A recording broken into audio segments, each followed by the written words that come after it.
Assalamualaikum warahmatullahi wabarakatuh. Selamat pagi adik-adik. Saya harap adik-adik masih semangat pada pembelajaran pada hari ini. Mengingat kondisi saat ini yang tidak memungkinkan untuk kita bertatap muka secara langsung, begitu penjelasan materi akan saya rangkum atau sampaikan dalam bentuk video. Karena materi sebelumnya kita telah membahas tentang kerajaan-kerajaan Islam yang ada di Indonesia, dan kita membahas tentang teori-teori yang berhubungan dengan bagaimana sih gerakan Islam di Indonesia dan bagaimana sih kerajaan-kerajaan Islam di Indonesia berhubungan dengan negara-negara lain, baik itu dalam perdagangan, politik maupun apapun itu. Untuk itu pada pertemuan hari ini kita akan membahas dua kerajaan yang dimana kerajaan ini memiliki peran yang cukup besar pada perkembangan sejarah kerajaan Islam yang ada di Indonesia. Pada hari ini kita akan bahas tentang kerajaan Islam yang berada di Sumatera, yaitu Sumatera Pasai dan Kesultanan Aceh Darussalam. Untuk itu, silakan adik-adik menyimak penjelasan materi berikut ini. Untuk pertemuan pada hari ini kita akan bahas tentang kerajaan-kerajaan Islam yang ada di Nusantara. Dan kita akan mulai terlebih dahulu dari kerajaan Islam yang berada di Pulau Sumatera. Yang pertama ada Samudra Pasai. Samudra Pasai ini sendiri diperkirakan tumbuh berkembang antara tahun 1270 dan 1275 atau sekitar pertengahan abad ke-13.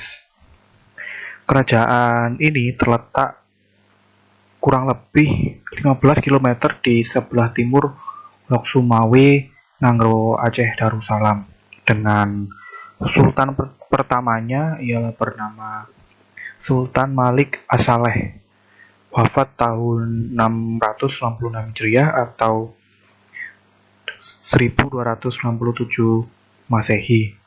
Nah, dalam kitab sejarah Melayu dan Hikayat Raja-Raja Pasai diceritakan bahwa Sultan Malik As-Saleh ini sebelumnya hanyalah seorang kepala kampung samudra bernama Marah Silu. Nah, setelah menganut agama Islam, kemudian beliau berganti nama menjadi Malik As-Saleh. Jadi nama aslinya sebelum menganut agama Islam, beliau bernama Marah Silu. Berikut ini merupakan urutan raja-raja yang pernah memerintah di Kesultanan Samudra Pasai. Yang pertama Sultan Malik As-Saleh, kedua ada Sultan Muhammad Malik Zahir, ketiga ada Sultan Mahmud Malik Zahir, keempat ada Sultan Zainal Abidin Malik Zahir, 5 Sultanah Nasrisyah, 6 Abu Zain Malik Zahir, dan yang terakhir Mahmud Malik Zahir. Nama sultan yang disebut terdapat dalam sumber sejarah Melayu dan hikayat-hikayat Pasai. Nama-nama itu kecuali nama Sultan Malik As-Saleh juga terdapat dalam mata uang emas yang disebut dirham. Pada masa pemerintahan Sultan Malik As-Saleh, Sultan pertama dari Kerajaan Pasai mempunyai hubungan dengan negara Cina, seperti yang disebutkan dalam sumber sejarah dinasti Yuan, yaitu pada 1282, di mana pada Sumber sejarah tersebut menyebutkan bahwa duta Cina bertemu dengan menteri kerajaan Sumatra di Huilan. Sumatra dalam hal ini ialah nama Sumatera itu sendiri. Pada tahun itu pula disebutkan bahwa kerajaan Sumatera mengirimkan dutanya yang bernama Sulaiman dan Samsudin. Menurut Tom Peirce dalam bukunya yaitu Sumair Oriental yang membahas tentang perjalanan dari Laut Merah ke Cina, dan buku Francisco Rodriguez di dalamnya ini memuat tentang perdagangan-perdagangan yang terjadi di wilayah Asia Tenggara. Pada buku tersebut dijelaskan bahwa Kesultanan Samudra Pasai ini mencapai puncak kejayaannya pada awal abad ke-16. Nah, kejayaan tersebut berada dalam bidang kehidupan seperti politik, ekonomi, pemerintahan, keagamaan, dan terutama ekonomi perdagangan. Diceritakan pula bahwa Kesultanan Samudra Pasai selalu mengadakan hubungan persahabatan dengan Malaka. Bahkan hubungan persahabatan itu diperkuat dengan perkawinan. Para pedagang yang pernah mengunjungi Pasai berasal dari berbagai negara, misalnya Turki, Arab, Persia, dan Gujarat. Sementara barang komoditas yang diperdagangkan adalah lada, sutra, dan kapur barus. Jadi pendapatan dari Kesultanan Samudra Pasai ini itu didapat dari perdagangan, baik itu regional maupun perdagangan internasional.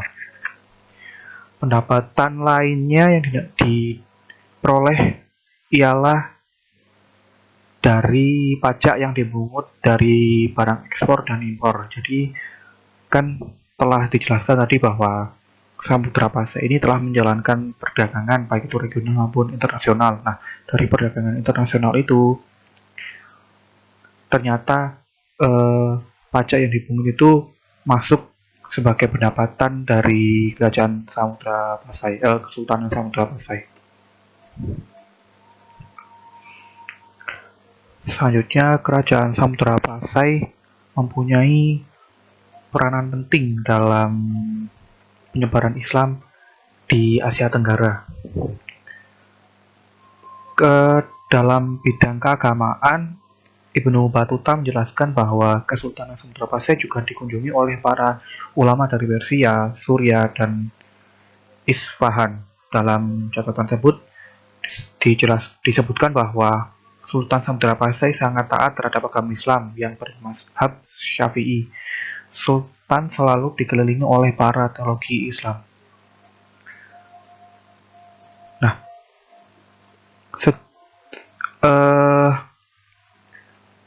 Malaka yang waktu itu menjadi kerajaan bercorak Islam memiliki hubungan erat dengan kerajaan Samudra Pasai. Hubungan tersebut semakin erat dengan tiadanya pernikahan antara putra putri Sultan dari Pasai dan Malaka, sehingga pada abad-abad selanjutnya timbullah kerajaan Islam Malaka yang dimulai dengan pemerintahan para Meswara. Sejak Portugis menguasai Malaka pada 1511 dan melepaskan kekuasaannya, maka kerajaan Samudra Pasai mulai dikuasai sejak 1521 oleh Portugis.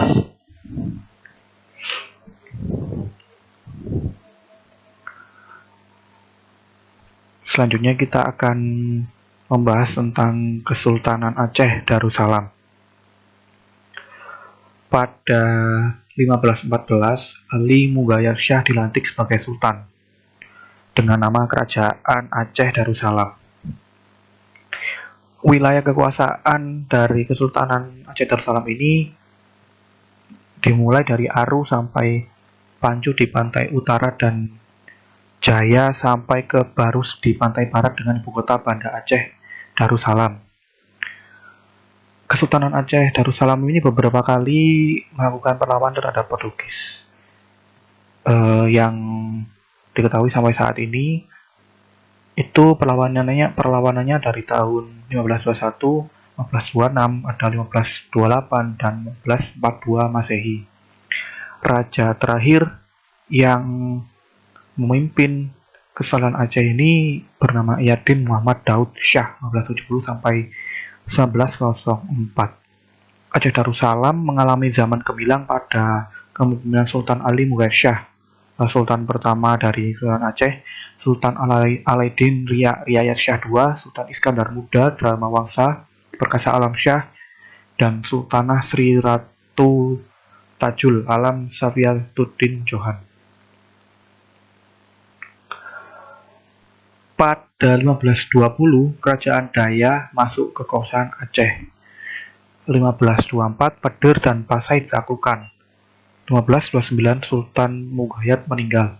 Pada 1529 ini, sebenarnya dari Kesultanan Aceh berencana untuk menyerang Portugis, cuma setelah karena Sultan Ali Mughayat meninggal, jadi penyerangan tidak dilanjutkan. Pada 1563, Kesultanan Aceh Darussalam meminta bantuan Konstantinopel. Pada tahun 1520, Aceh berhasil memasukkan kerajaan Daya ke dalam kekuasaan Aceh Darussalam. Tahun 1524, Petir dan Samudra Pasai ditaklukkan. Kesultanan Aceh Darussalam di bawah Sultan Ali Mughal Shah menyerang kapal Portugis di bawah Komandan Simão de Souza Galvão di Bandar Aceh. Pada 1529, Kesultanan Aceh mengadakan persiapan untuk menyerang orang Portugis di Malaka, tetapi tidak jadi karena Sultan Ali Mughal Shah wafat pada 1530 dan dimakamkan di kandang 11 Banda Aceh. Di antara penggantinya yang terkenal ialah Sultan Alauddin Riayat Shah Al-Qohar. Nah, usaha-usahanya adalah mengembangkan kekuatan-kekuatan perang, perdagangan, dan mengadakan hubungan internasional dengan kerajaan Islam di Timur Tengah seperti Turki, Abyssinia, dan Mesir. Pada 1563, beliau mengirimkan utusannya ke Konstantinopel untuk meminta bantuan dalam usaha melawan kekuasaan Portugis.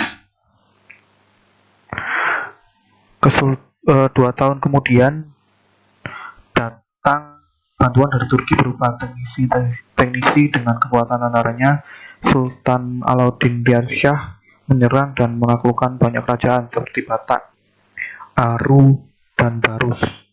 Untuk menjaga kekuatan kesultanan, Sultan Alauddin menempatkan suami saudara perempuannya di Barus dengan gelar Sultan Barus. Dua orang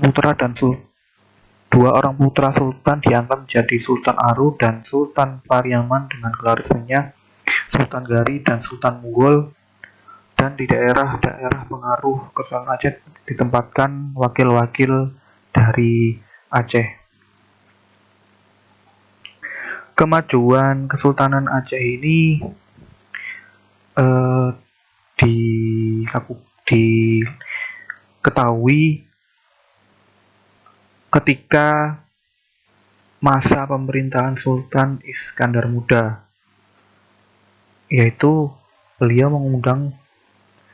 sampai mengundang perhatian para ahli sejarah karena pada masa pemerintahan beliau Kesultanan Aceh bisa dikatakan mengalami kemajuan yang sangat signifikan, terutama di bidang politik. Sultan Iskandar Muda telah mendudukan daerah-daerah di sepanjang pesisir timur dan barat. Demikian pula Johor di Semenanjung Malaya telah diserang dan kemudian mengakui kekuasaan Kesultanan Aceh Darussalam. Kedudukan Portugis di Malaka terus-menerus mengalami ancaman dan serangan. Meskipun keruntuhan Malaka sebagai pusat perdagangan di Asia Tenggara baru terjadi sekitar tahun 1641 oleh VOC, Belanda, luasan kekuasaan politik VOC sampai Belanda pada dekade abad ke-20 tetap menjadi ancaman bagi Kesultanan Aceh. Nah, adik-adik, itu tadi penjelasan materi pada pertemuan hari ini. Saya ucapkan terima kasih karena telah menyimak penyampaian materi dari saya. Sekali lagi saya ucapkan terima kasih. Sampai jumpa pada pertemuan selanjutnya. Assalamualaikum warahmatullahi wabarakatuh.